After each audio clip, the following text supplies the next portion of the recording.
नमस्कार, मैं हूँ प्रियंवदा तिवारी और आप देख रहे हैं तिलक पत्रिका। अभी हमारे साथ श्रेष्ठ वैश्य जी हैं जो कि अंक ज्योतिष और वास्तुशास्त्र के बहुत बड़े जानकार हैं। तो चलिए उनसे बातचीत करते हुए जानते हैं कि अंक शास्त्र का हमारे जीवन पे क्या प्रभाव पड़ता है और इसको हम अपने लाइफ में कैसे उतार सकते हैं। सबसे पहले तो आपका बहुत बहुत स्वागत है। आपका बहुत बहुत धन्यवाद मुझे अपने चैनल पे बुलाने के लिए। तो आज हम लोग जैसे बात करने वाले हैं न्यूमरोलॉजी, अंक ज्योतिष और वास्तुशास्त्र के ऊपर।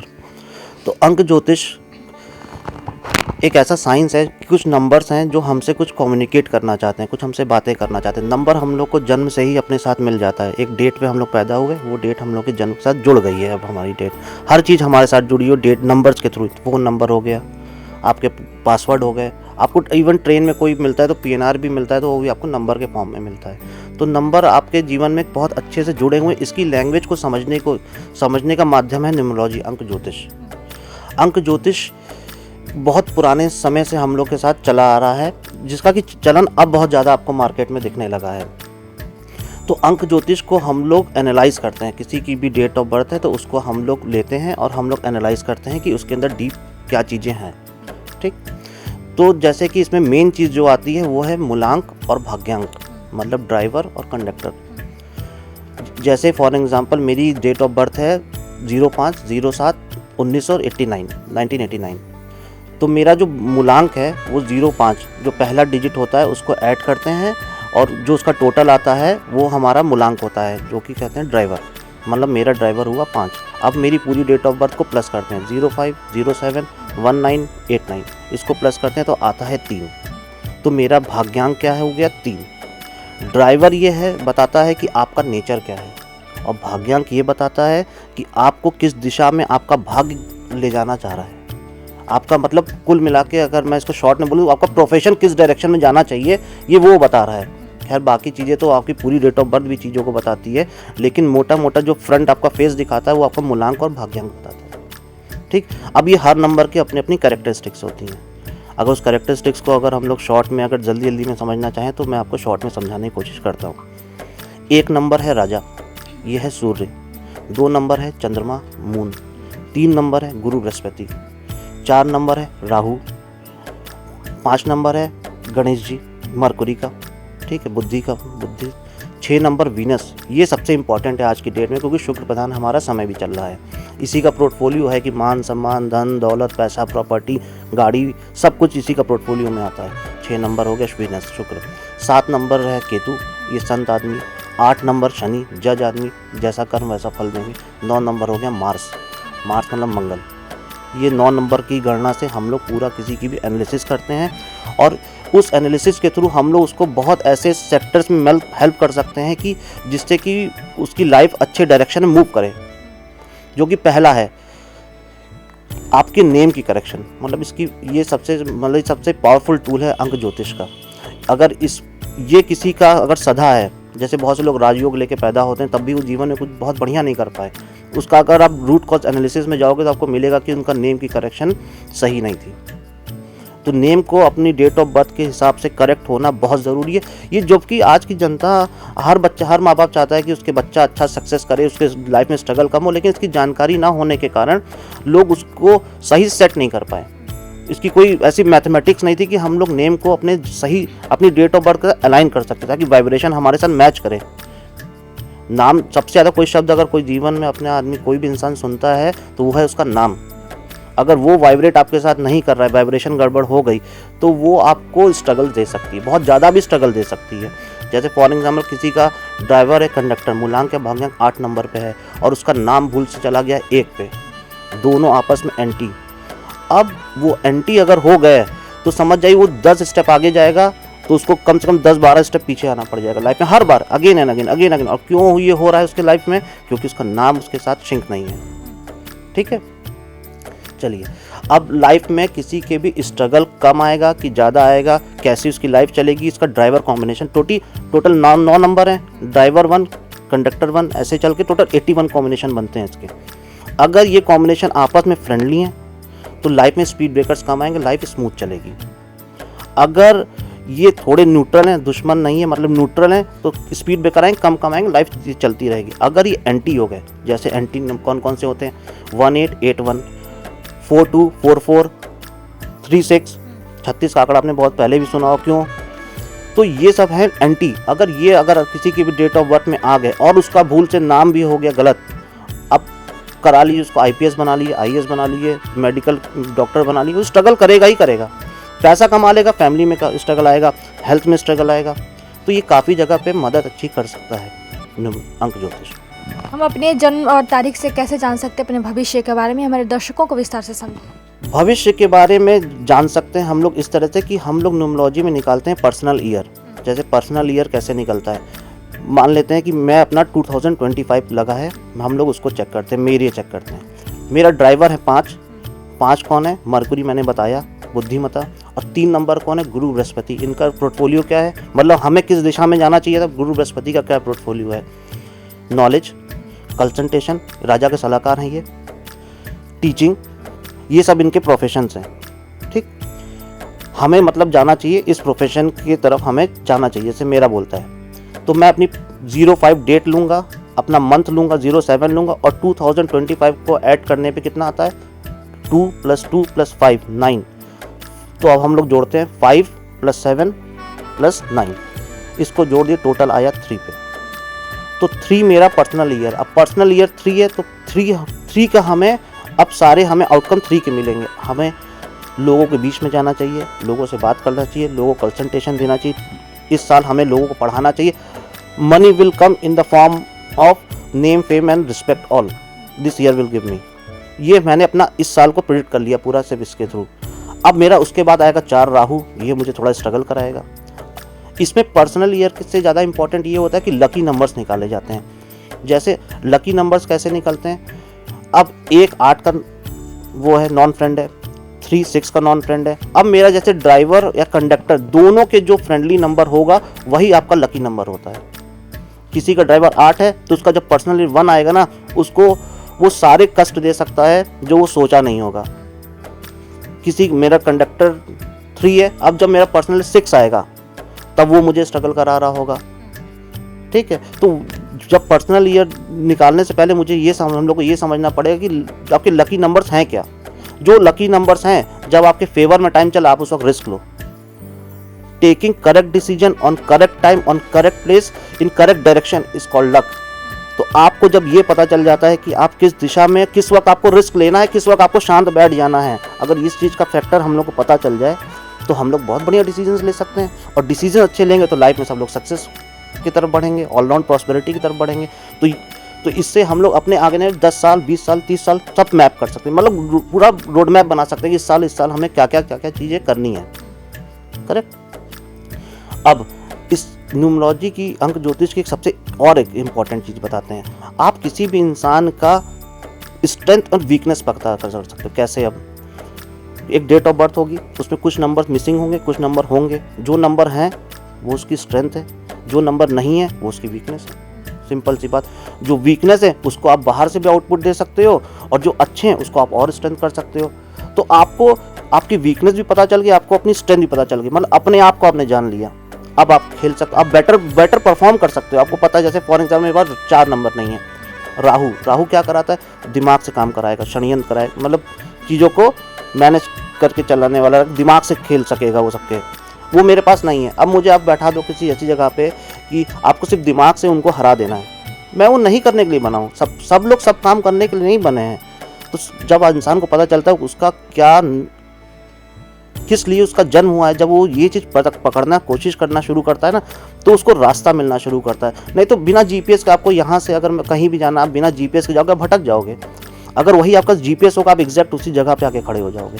तो ये बहुत पावरफुल टूल है ज्योतिष का। अंक शास्त्र के माध्यम से हम अपने नामों को कैसे बदलाव कर सकते हैं? इससे जैसे बहुत लोग होते हैं, बहुत ज़्यादा स्ट्रगल कर लेते हैं, और इसके बाद अपने नाम चेंज कर सकते हैं क्या?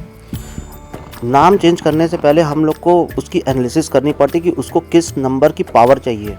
जैसे फॉर एग्जांपल 5 नंबर एक होता है, वो सेंटर की पोजीशन लिया हुआ है अपने, वो सेंटर की पोजीशन लिया, मतलब उसका बैलेंसिंग पावर है, वो मैनेजमेंट, उसका कोई भी एनिमी नहीं है, पूरे ग्रिड के अंदर कोई भी एनिमी नहीं। और फॉर एग्जांपल आपकी डेट ऑफ बर्थ मैंने एनालाइज करना शुरू किया और मैंने पाया अगर मैं 5 नंबर पे आपका ला के सेट कर दूँ अगर नाम, तो आपके 2 योग खुल जाएंगे, आपकी 2 प्लेन कंप्लीट हो जाएगी, और प्लस आपको जो 5 की पावर नहीं मिल रही थी वो पावर आप पा जाओगे 5 नंबर से। तो मुझे आपके 5 नंबर को पकड़ लेना। जैसे फॉर एग्जाम्पल मैं एनालाइज किया, मुझे ये मिल गया।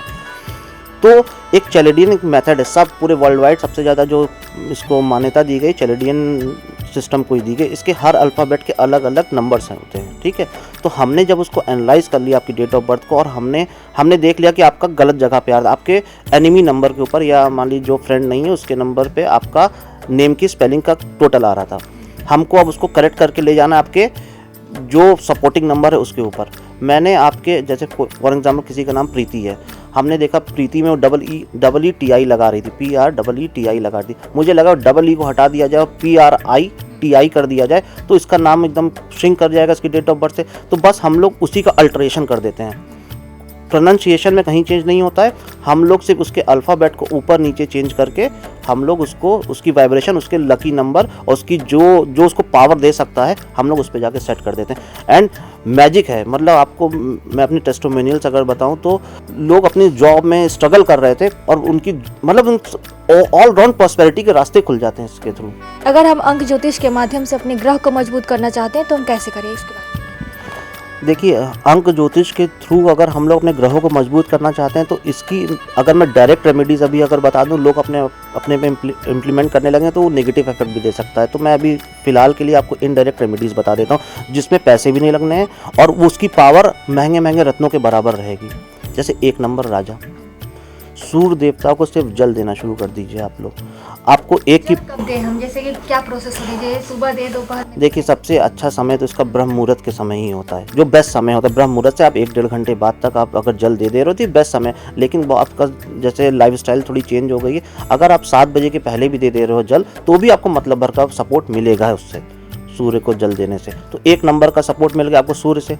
2 नंबर चंद्रमा किसी का वीक है, कुछ नहीं करना है, एक चांदी गिलास लेना है, उसमें पानी पीना शुरू कर दो। अब बेस्ट इसका ये रहेगा कि रात में चांदी गिलास में पानी भर के रखें आप और सुबह उसको पी लें आप, आपका चंद्रमा स्ट्रांग होना शुरू होगा। कोई महंगी रेमेडी नहीं है।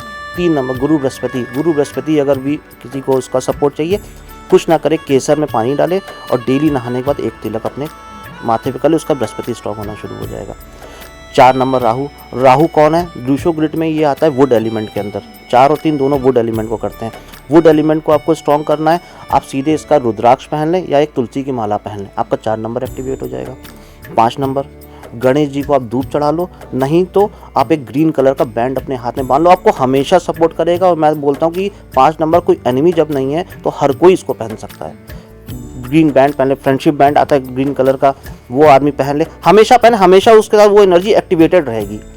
आपका 5 नंबर सपोर्ट हो जाएगा। 6 नंबर शुभ वीनस सबसे पावरफुल टूल है। अब जैसे वीनस को डायरेक्ट अगर रेमेडी दिया देना नहीं सही, जैसे फॉर एग्जाम्पल 3 नंबर जैसे मेरा कंडक्टर है, मैं शुक्र को अपने एक्टिव नहीं कर सकता। अगर मैंने शुक्र को एक्टिव किया तो मेरा जो 3 नंबर जो मुझे रिजल्ट देना था वो मुझे नहीं देगा, दोनों एंटी हैं आपस में।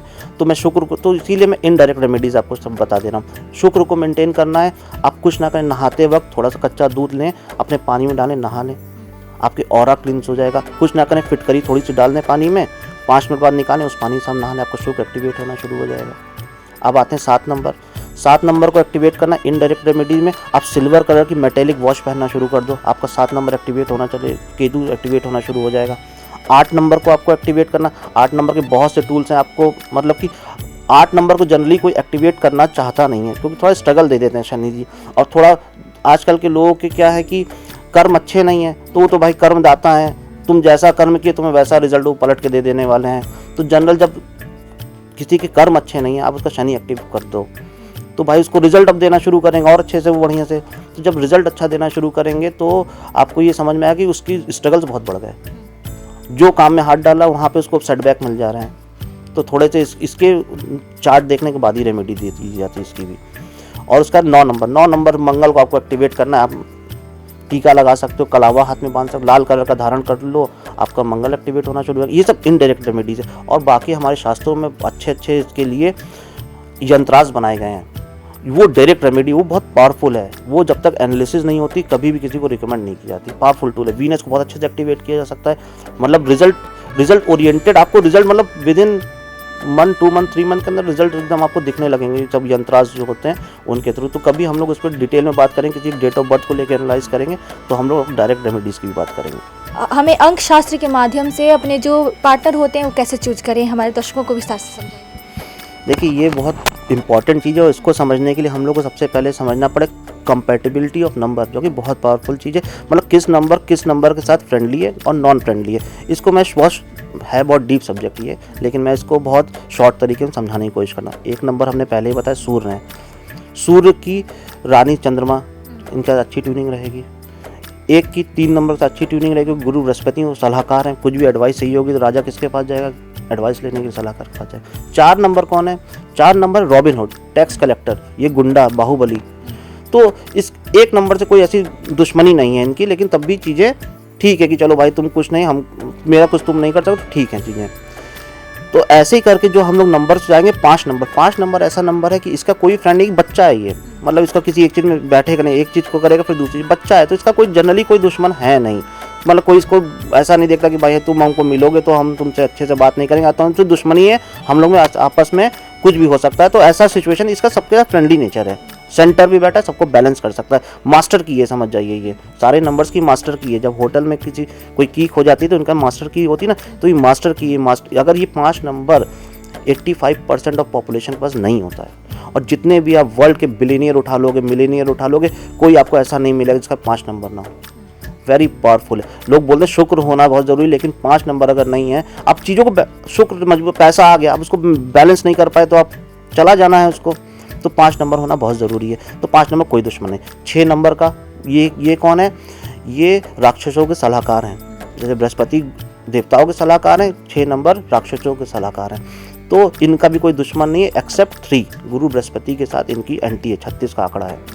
7 नंबर इनका सर नहीं है, इनकम्प्लीट शरीर है, तो ये इनका कोई दुश्मन नहीं है, किसी ना दोस्ती ना किसी से बैर वाली बात है। लेकिन ये पाना किसको चाहते हैं? ये पाना चाहते हैं राहु को, क्योंकि वो मिलते ही बॉडी हो जाएगी कंप्लीट।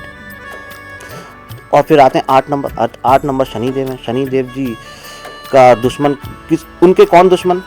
वो एक 4 नंबर से ज़्यादा अच्छा रिलेशन नहीं रखें, गुंडा है, ये जज हैं। और 9 नंबर समझिए इंडियन आर्मी कमांडर हैं ये, इनका कुछ खास ट्यूनिंग नहीं रहती है। और बाकी इनकी 8 नंबर की एक से नहीं भाई बनती है। सूर्य की शनि से तो आपने सुना ही होगा कि बिल्कुल 36 का आंकड़ा है, तो शनि की सूर्य से भी नहीं हाँ तो नहीं बनती है। 9 नंबर, अब रानी को कमांडर से कुछ लेना देना नहीं है, आपस में कंफर्टेबल नहीं है, ठीक है। 4 से भी नहीं कंफर्टेबल हो, क्योंकि वो गुंडा और ये कमांडर, बनेगी ट्यूनिंग? नहीं बनेगी ट्यूनिंग। तो जो 9 नंबर इसका 2, 4 और 8, इन तीनों से अच्छी ट्यूनिंग नहीं। तो जब कंपैटिबिलिटी ऑफ वो देखा जाए, मैरिज कंपैटिबिलिटी देखी जाती है, देखा जाता है कि मेन ड्राइवर और कंडक्टर, जैसे मान लीजिए किसी का ड्राइवर 1 है और 4 है, आप 8 और किसी एक ऐसी लड़की शादी कर दी उस लड़के की जिसका ड्राइवर 8 और 9 हो, मतलब दोनों एक दूसरे को एंटी पड़ गए। जब एंटी हो जाएगा ना तो सोच नहीं मिल रही होगी। मतलब कोई भी इंसान गलत नहीं होता, या किसी की भगवान ने किस्मत गलत लिख के नहीं भेजी, लेकिन जब 1-2 लोग को रहना है और दोनों की सोच अंगेज चल रही है, 3 नंबर वाला 6 नंबर शादी कर ले, वो भाई सात्विक और इसको चाहिए घूमना फिरना, पैसा कमाना, सब कुछ चाहिए इसको। तो जब सोच नहीं है, आपस में एंटी मिलती है, तो ये चीज़ें गड़बड़ कराती हैं। तो एक बार लोग यहाँ पे जैसे कि कंसल्ट करते हैं, एक एस्ट्रोलॉजर से कंसल्ट करते हैं, एक बार न्यूमरोलॉजी से भी जरूर चेक कराना चाहिए कि इनकी कंपैटिबिलिटी कितनी बन रही है। नहीं तो आप सोचो, जब हम लोग हिंदुस्तान में सभी लोग चेक कराएं, तब भी क्यों इतने डिवोर्स के केसेस बढ़ रहे हैं इतने रेशियो में? उसका कहीं ना कहीं कारण आपको यहीं पे आके, आप पेज देखोगे ना, पेज आपको फंसा हुआ न्यूमरोलॉजी के अंदर ही मिलेगा।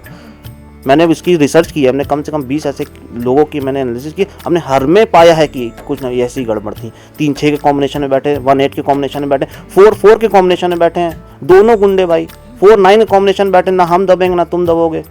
तो इस कंडीशन में थोड़ी सी गड़बड़ होती है, एक बार जरूर चेक कराना चाहिए, मेरी एडवाइस यही है। हमारे जो घर है उसका मुख्य द्वार हमें कौन सी दिशा में रखना चाहिए, हमारे दर्शकों को समझाइए। देखिए, सबसे बेस्ट जो एंट्रेंस हमको दिखती है वो नॉर्थ की डायरेक्शन होती है। अगर नॉर्थ से आपको एंट्री मिल रही है ना, तो आपका फाइनेंशियल सेक्टर और जो आपको मनी एंड करियर आपका सेक्टर है, ये हमेशा बहुत मजबूत रहेगा। और अगर मेन जो पॉइंट्स जो डायरेक्शन के इम्बैलेंस है, अगर वो आपके अगर सही हो जाए ना, तो आपकी बहुत प्रॉस्पेरस लाइफ चल सकती है, ऑलराउंड प्रॉस्पेरिटी में लाइफ चल सकती है आपकी। तो नॉर्थ की हम सबसे टॉप एंट्री मानते हैं। ईस्ट में भी देते हैं, ईस्ट की अगर आपने एंट्रेंस ले ली, आपके बच्चे आपने देखा हो किसी घर में 3 बच्चे हैं, एक IPS बन गया, एक IAS बन गया, एक इंजीनियर बन गया बहुत बड़ा, ऐसा क्यों?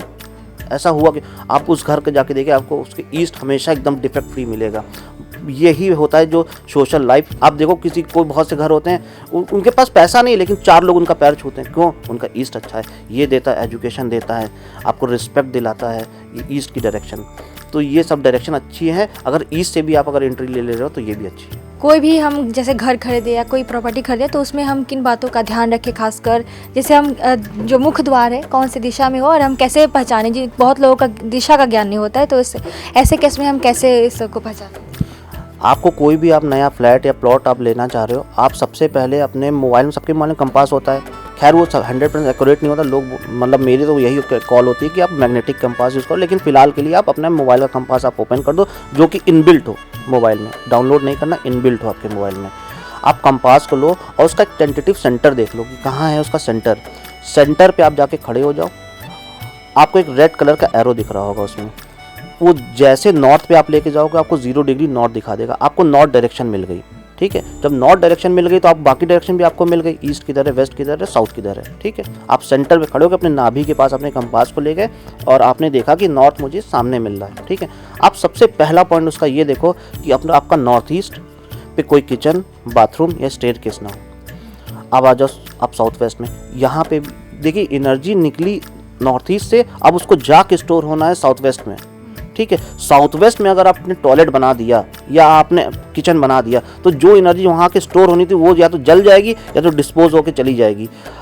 तो ये डिफेक्ट बहुत बड़ा है। तो सबसे पहले तो आप यही चेक कर लो कि आपके नॉर्थ ईस्ट, सेंटर और साउथ वेस्ट में आपके कोई इशू तो नहीं है, सबसे बड़ी बात।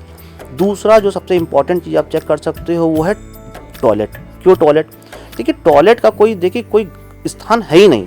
आप सही से अगर देखो तो पहले के लोग भी बाहर जाके ही करते थे, अब ना ये बाथरूम का कोई है नहीं। अब जब घर में इनबिल्ट करना पड़ गया उस बाथरूम को लाके, तो अब खोजा गया कि क्या बेस्ट डायरेक्शन हो सकती है जहाँ पे हम लोग बाथरूम को कहीं बैठा लो। तो बाथरूम का देखिए अच्छा होना बहुत ज़रूरी मेरे हिसाब से। ये नॉर्थ ईस्ट और साउथ वेस्ट वाली लाइन को के बाद सबसे पहला पॉइंट जो चेक करना है वो है बाथरूम। अगर बाथरूम गलत जगह पे आ जाएगा ना तो ये आपको बहुत वो, लेकिन उसकी रेमेडीज़ हैं, उनकी रेमेडीज़ हैं कि हम लोग उसको सॉल्व कर सकते हैं। उसका 80-90% हम लोग जो सेटबैक आना है उसको हम लोग गिरा सकते हैं। रेमेडी सबकी में इंडिविजुअल हो तो डिफेक्ट बहुत डिटेल में हो जाएगा, फिर सब डायरेक्शन रिपोर्ट क्या क्या डिफेक्ट्स होते हैं सबसे पहले तो ये पकड़ना पड़ेगा हम लोग को। तो जैसे कि अगर टॉयलेट चाहिए, टॉयलेट की सबसे बड़ी डायरेक्शन होती है, अगर हम लोग ये अगर कैमरे में आ रहा हो तो हम लोग इस पर डिस्कस करते हैं हल्का सा। देखिए साउथ ऑफ साउथ ईस्ट, ये देखिए किसकी डायरेक्शन है, कॉन्फिडेंस की डायरेक्शन है। ठीक है, ईस्ट ऑफ साउथ ईस्ट, ये देखिए एंग्जाइटी की पोजीशन है। अगर एंग्जाइटी की पोजीशन में हम लोग टॉयलेट ले लें तो ये बेटर है, अपनी एंग्जाइटी जो है वो डिस्पोज ऑफ हो जाएगी। ठीक, और आगे बढ़ते हैं हम लोग वेस्ट में आते हैं। ये देखिए साउथ ऑफ साउथ वेस्ट एक डायरेक्शन होती है जो कि एक्सपेंडिचबल एंड डिस्पोजेबल की पोजीशन है। अगर हम लोग बाथरूम यहाँ पे बना लें तो ये भी बहुत बढ़िया पोजीशन होती है, इसलिए होती है कि आपके जो भी डिस्पोजल ऑफ होने वाली चीज़ें वो सारी डिस्पोज ऑफ हो जाएं आपकी यहाँ पे। ठीक है, एक तीसरी direction north of north east और होती है, वो वेस्ट ऑफ साउथ वेस्ट। ये डिप्रेशन एंड डिटॉक्सिटी की वो पोजीशन होती है। अगर हम लोग यहाँ पे भी बनाएं, मतलब वेस्ट ऑफ नॉर्थ वेस्ट, अगर हम लोग यहाँ पे भी टॉयलेट बनाएं तो ये बहुत बढ़िया पोजीशन है आपके बाथरूम के होने के लिए। लेकिन अब इस लेवल का चेकिंग कोई नॉर्मल आदमी कर पाएगा? जैसे आपको अगर बोलें कि आप इतनी डिटेल में चेक कर लो तो आप नहीं चेक कर पाओगे। तो मेरी पहली एडवाइस ये है कि अगर आप इतना बड़ा इन्वेस्टमेंट, लाइफ में लोग इससे बड़ा इन्वेस्टमेंट कुछ करते नहीं है, ना गाड़ी है ना सोना, कोई इतना महंगा चीज़ नहीं ले जो प्रॉपर्टी में पैसा लगता है। अगर आप इतने अपने जीवन की पूरा मूलधन लगाने जा रहे हो तो मेरी एडवाइस है कि एक एक्सपर्ट से आप एडवाइस ज़रूर लो। हमारा जो बेडरूम हो कौन सी दिशा में हो और हम अपना जो सर है स्पेशली कौन सी दिशा में रखकर सोएं। अगर हमारे जो बेडरूम है उसमें अगर पूजा घर भी है तो उसको हम कैसे मैनेज करें? देखिए डायरेक्शन ऑफ हेड सोते वक्त अगर हम लोग बात करें तो ये बहुत इंपॉर्टेंट है। देखिए क्या होता है, इसको मैं लॉजिकल समझाता हूँ, पूरा इसके पीछे साइंस भी समझा देता हूँ। क्या है कि हम लोग बचपन में एक चुंबक लेते थे तो जो हम लोग नॉर्थ पोल को अपने पास लेके जाते थे तो रिपेल करता है, जब अपोजिट को लेके जाते तो अट्रैक्ट करता है। अब समझना है कि नॉर्थ पोल किधर पड़ रहा है, साउथ पोल किधर पड़ रहा है। जो नॉर्थ है वो है नॉर्थ पोल और जो साउथ है वो है साउथ पोल। और हमारा हेड क्या है, नॉर्थ है, हमारा टो क्या है, वो साउथ है। अब अगर हम सर अपना नॉर्थ की तरफ करेंगे तो साउथ पोल को क्या करेगा, रिपेल कर रहा होगा। नींद अच्छी आएगी? नहीं आएगी। अब आपने सर अपना साउथ में कर लिया, नॉर्थ को साउथ की तरफ अपना नॉर्थ कर दिया, अब क्या होगा, अट्रैक्ट कर लेगा।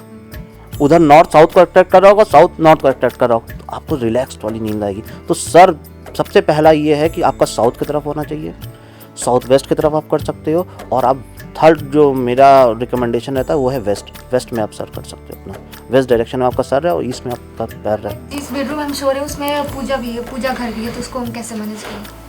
पूजा घर भी अगर उसमें है तो देखिए पूजा घर की डायरेक्शन अच्छी रखना ज़रूरी होता है, ठीक है। तो अगर पूजा रूम भी है तो अगर मान लीजिए कि आपका ईस्ट की तरफ आपने, वेस्ट में मान लीजिए आपने रखा हुआ है अपना पूजा घर को, अपना सर आप साउथ कर लो।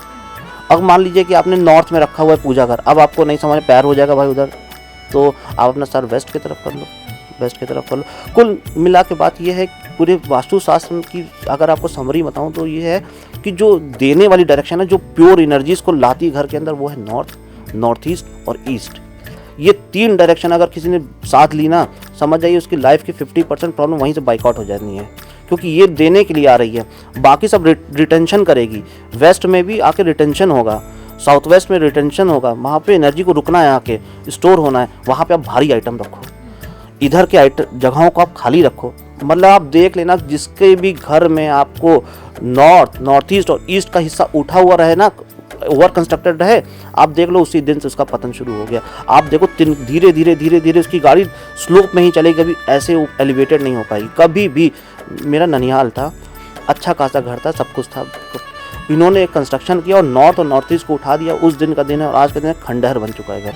हम अपने घर का जो भाग 4 कोण होते हैं, कौन से भाग को ऊंचा रखें और कौन से भाग को नीचे रखें ताकि जो हमारा जीवन है सुचारू ढंग से चल सके? इसके बारे में सबसे पहले हम लोग इसके लिए समझते हैं कि वास्तु पुरुष की बॉडी किस एंगल में इंक्लाइंड है, कौन डायरेक्शन में क्या चीज़ है। नॉर्थ ईस्ट में आपका सर है, ठीक है, ईस्ट में आपका चेस्ट है, ठीक है, राइट हैंड आपका साउथ ईस्ट में है, साउथ में उसके हिप्स हैं और साउथ वेस्ट में उसका पैर है, ऐसे करते हुए पूरा चक्र है, ठीक है। अब आप कहाँ कहाँ पे अपनी बॉडी पे आप लोड ले सकते हो। अगर आपके सर पे मैं सीढ़ी बना दूँ, लोड दे दूँ, आप कितने समय तक उसको बियर कर सकते हो? ज़्यादा समय नहीं बियर कर पाओगे। वही अगर आपके मैं साउथ वेस्ट में अगर मैं सीढ़ी बना दूं तो वो आपका पैर है, आपका पैर सबसे ज़्यादा बॉडी का वेट लेता है, पूरे बॉडी का वेट लेके वही चलता है। तो अगर साउथ वेस्ट में सीढ़ी मैं बना रहा हूँ तो ये अच्छी चीज़ है, भारी चीज़ है, सस्टेन करेगी वहाँ पे एनर्जी को। तो ये जो वास्तु पुरुष की जो बॉडी है, आप अगर उसको अगर गूगल पे आप सर्च करोगे तो आपको समझ में आएगा कि राइट हैंड आपका साउथ ईस्ट है तो नॉर्थ वेस्ट आपका लेफ्ट हैंड है, कौन ज़्यादा वेट उठाएगा? आपका राइट हैंड जनरली देखा जाता है कि ज़्यादा वेट ले पाता है। वैसे ही आपकी पीठ, बैक, वेस्ट की अगर वेस्ट में जैसे कि ये कोई चीज़ है वो आप पीठ पे भी ज़्यादा लोड ले सकते हो। आप देखते हो कि लेबर लोग उठाते हैं बोरी, पीठ पे लेके जाते हैं, पीठ भी आपकी वेट ले सकती है। तो जो सेकेंडरी पोजीशन बनती है वेट के लिए वो वेस्ट की बनती है। सबसे बढ़िया साउथ वेस्ट और वेस्ट साउथ है आपकी जो वेट ले सकती है। तो अगर मैं इस तरह से आपको बताऊं कौन सा हिस्सा ऊंचा कौन सा हिस्सा नीचा होना चाहिए, तो जो ज़्यादा वेट ले सकता है वो हमेशा ऊँचा होना चाहिए, जो कम वेट ले सकता है वो हमेशा नीचे होना चाहिए। तो मतलब कि नॉर्थ चेस्ट पे भी हम लोग वेट नहीं ले सकते हैं और कंधे पे भी ज़्यादा वेट नहीं ले सकते। तो कुल मिला के नॉर्थ, नॉर्थ ईस्ट और ईस्ट ये 3 डायरेक्शन ऐसी है कि यहाँ पे वेट हम लोग को सबसे कम रखना चाहिए। उस बॉडी वहाँ अगर कोई जैसे कमर्शियल भी काम करके किसी का सामान लोड हो रहा है तो हमेशा वो कोशिश करे कि उधर का जो एंगल रहे वो हमेशा नीचा रहे और साउथ वेस्ट, साउथ और वेस्ट ये सब डायरेक्शन हमेशा ऊँची रहे। कंस्ट्रक्शन किसी को करना है तो कोशिश करे कि साउथ, साउथ वेस्ट और वेस्ट का हिस्सा वो हमेशा ऊपर उठाए और नॉर्थ, नॉर्थ ईस्ट और ईस्ट ये हमेशा उसको नीचे रखना है। घर तो हम अपने घर बनाते समय वास्तुशास्त्र का बहुत ध्यान रखते हैं, क्या हमें अपने ऑफिस और अपने जहाँ दुकान हम खोलते हैं उसका भी वास्तुशास्त्र में देखना चाहिए क्या? 100% देखना चाहिए। जो लोग भी आप देखो जितने टॉप क्लास के लोग हैं, पहले बात तो वो वास्तु फॉलो करते हैं, न्यूमरोलॉजी को भी फॉलो करते हैं, सब लोग फॉलो करते हैं। ये मिडिल क्लास और लोअर मिडिल क्लास जो बोलते हैं कि ये अंधविश्वास है, जबकि ये टोटल साइंस है। इसके पीछे कोई भी ऐसी चीज़ नहीं कि अंधविश्वास का काम करी, ये टोटल साइंस है। जो साइंस है वो प्रूवन साइंस है, इफेक्टिव साइंस है। तो जैसे कि फॉर एग्जांपल कोई भी बिजनेस का ओनर है, इसको कहाँ बैठना चाहिए, इसकी जो टॉप की जो पोजीशन मैं मानता हूँ वो है वेस्ट। वेस्ट क्या है? वेस्ट राजा की पोजीशन है। वो आपको आप चारों तरफ काम करा सकते हो। सबसे एक बैठ के आप चारों तरफ काम कराओ, खुद भी मेहनत कर पाओगे। आप शनि की दिशा है, मेहनत करवाई करोगे और पैसा ही क्या दे। आप किसी भी किले में चले जाओ, आपको राजा का बेडरूम हमेशा वेस्ट में मिलेगा, हमेशा वेस्ट में मिलेगा, क्योंकि वो राजा की पोजीशन है ही है भाई। उसके बाद सेकंड पोजीशन आप नॉर्थ की ले सकते हो, ये कैरियर एंड अपॉर्चुनिटी की पोजीशन है। तो अगर किसी को नहीं वेस्ट में पोजीशन मिल पा रही है तो वो नॉर्थ में भी अपनी पोजीशन बना सकता है, इसलिए उसके पास अपॉर्चुनिटीज़ लाता जाएगा। जब अपॉर्चुनिटीज़ आएगी तो उससे वो पैसा बना रहा होगा।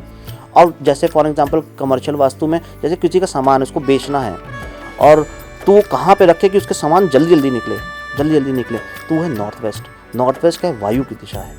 यहाँ पे रख दिया अगर आपने सामान तो उसको गायब हो जाना है, वो बिक जाना है। आप किसी का ठेला भी देख लो, अगर वो नॉर्थ वेस्ट में अपना कोई माल रख के बेच रहा है ना, आप देखो उसकी बिक्री किस स्पीड से हो रही है, किस स्पीड से हो रही है। तो नॉर्थ वेस्ट में अगर किसी ने अपना सामान रख दिया जो कि वो चाहता है कि अच्छे से बिके, हमेशा नॉर्थ वेस्ट में रखो। आप नॉर्थ के 45 डिग्री आप लेफ्ट में आओगे, आपको नॉर्थ वेस्ट मिलेगा। आप नॉर्थ वेस्ट में अपना सामान रखो, आपको हमेशा उसमें प्लस पॉइंट मिलेगा।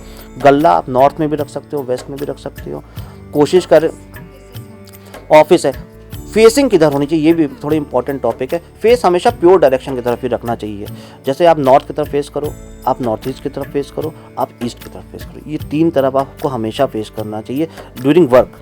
हमेशा आपका फेस इसी पोजीशन है। इससे आप नॉर्थ ईस्ट में फेस करने वाले उसका देख लो, आपका कंसंट्रेशन किस लेवल का रहेगा। आपको मीटिंग हॉल बनाना है, आप नॉर्थ ईस्ट में बना लो। जो लोग आएगा मीटिंग करना, उसका मन ही नहीं करेगा छोड़ के चला जाऊँ मैं आपको। वो बात 10 मिनट की बात, वो आधे घंटे बाद चल रही है। तो नॉर्थ ईस्ट में आप मेडिटेशन के लिए बहुत अच्छी जगह है। जितने भी राजा महाराजा थे वो सब नॉर्थ ईस्ट में ही मेडिटेशन करते थे। किसी को ध्यान करना है, पूजा करना है, नॉर्थ ईस्ट की तरफ फेस करिए, नॉर्थ ईस्ट में बैठिए और आप रिजल्ट देखिए, आपको क्या कंसंट्रेशन लेवल उस वक्त बनता है इस चीज़ का। जिनके पास पैसे भी नहीं है, जिनको वास्तु का भी ज्ञान नहीं है, तो वो अपने जो घर है उसको कैसे सुचारू ढंग से चला सकते हैं, अपने जीवन को कैसे सही ढंग से चला सकते हैं, इसके बारे में देखिए, अगर किसी के पास अपनी डेट ऑफ बर्थ भी नहीं है, उसका पैसे भी नहीं है, ना वो कंसल्टेंट हायर कर सकता, ना उसको वास्तु की जानकारी है, अगर कोई भी इंसान, ये हर किसी को करना भी चाहिए। जैसे हम लोग, प्रकृति सब कुछ लेना चाहता है, कोई देना नहीं चाहता है। तो जैसे कोई देना चाहे तो लोग बोलते हैं कि दान करने के लिए उसकी ज़रूरत नहीं है, कि आपको पैसे की ज़रूरत नहीं है, आपको नियत की ज़रूरत है। जैसे फॉर एग्जांपल कोई भी स्ट्रगल कर रहा है अपनी लाइफ में, वो कर ले, 31 दिन बस ये काम कर ले, वो कुछ ना करे। एक अपने घर में पंजीरी बनती है, पंजीरी बना के रख दे और डेली चींटियों को एक मुट्ठी पंजीरी डालना शुरू कर दे। कभी खड़े हैं लोग किसी दुकान में, खड़े कुत्ते चार आके खड़े हो गए, 4 बिस्किट तोड़े 20 रुपए का खिला दिए। कोई गाय दिखी, थोड़ा सा पालक खिला दी, आलू खिला दिए। मतलब आप इनकी सेवा करके देखो एक बार, आप 60 दिन कर लिए ना, आपको एक तो खुद में ही आप अच्छा फील करना शुरू कर दोगे। सबसे बड़ी बात यह है। और आपके जो स्ट्रगल्स आ रहे थे, जो आपके सामने अपॉर्चुनिटी नहीं खुली थी, वो सब कुछ खुलने। आप किसी कंसल्टेंट को मत हायर करो, आप कुछ मत करो, आप सिर्फ एक काम करो कि आप चींटियों को पंजीरी डालना शुरू कर दो, और रिस्पेक्ट के साथ। ऐसा नहीं कि गए ऐसे फेंक दिए, एक पत्ता ले लो, वहाँ पड़ा होगा, उसके ऊपर डाल दो, आप उनके पास रख दो, उनको खाने दो। डेली जाओ आप डाल दो, कितना रुपए लगना है? आपने 20 रुपये खर्च करके अगर पंजीरी बना दी, आप 2-3 महीने आराम से खिला लोगे। तो उसमें सिर्फ आटा, चीनी और घी थोड़ा डाल के आपने कर लिया उसको, और एक डिब्बे में भर के रख दो, छोटे डिब्बे में आप रख लो, डेली एक मुट्ठी लो और डाल दो। गाय की आप एक बार देख तो देखो पुल पे, आपको कितनी आपको पता है, ये छोटी छोटी रेमेडीज दे के मैंने बहुतों, आपको पता है लोग 25,000 26,000 की नौकरी कर रहे थे, स्ट्रगल पे स्ट्रगल चल रही थी, और आज देखिए 70-80 हज़ार रुपये कमा रहे हैं भाई उन लोग। तो मतलब बहुत पावरफुल चीज़ है। और किसी को कुछ नहीं पता है भाई, वो दान करना शुरू कर, जितनी क्षमता उतना करना शुरू कर दो। सबसे सस्ता यही है, चींटियों को खाना दे दो। आप दे के देखो, आप 2-3 महीने देखो, आपको खुद इफेक्ट समझ में आना शुरू हो। खिलाएं भाई, खिलाएं, बहुत ज़रूरी, बहुत अच्छा है। मतलब ये कुछ ना सोचें मेरा ग्रह क्या है, क्या है क्या नहीं है। मछलियों को, चींटियों को, गाय को, डॉग्स को, आप जिनको भी आप हेल्प कर सकते हो आप करो। आप करके देखो, प्रकृति खुद आपको पलट के देना शुरू कर दे। अभी हमारे साथ श्रेष्ठ वैश्य जी थे, जिन्होंने बताया कि हमें वास्तुशास्त्र का बहुत ध्यान रखना चाहिए। खासकर वास्तुशास्त्र में दिशाओं का बहुत महत्व होता है। तो आपको भी हमारा जो एक प्रोग्राम है आपको ज़रूर देखना चाहिए। इससे आपको बहुत सारे फ़ायदे हो सकते हैं। तो आप भी देखिए और वास्तुशास्त्र का बहुत ज्ञान रखिए, और इसके चलते बहुत सारी आपको सुख सुविधाएं मिल सकती हैं। तो आप भी हमारे चैनल को एक बार ज़रूर देखें और इस प्रोग्राम को ज़रूर देखें। कैमरा पर्सन दीपक गुप्ता के साथ मैं प्रियंवदा तिवारी, देखते रहिए तिलक पत्रिका।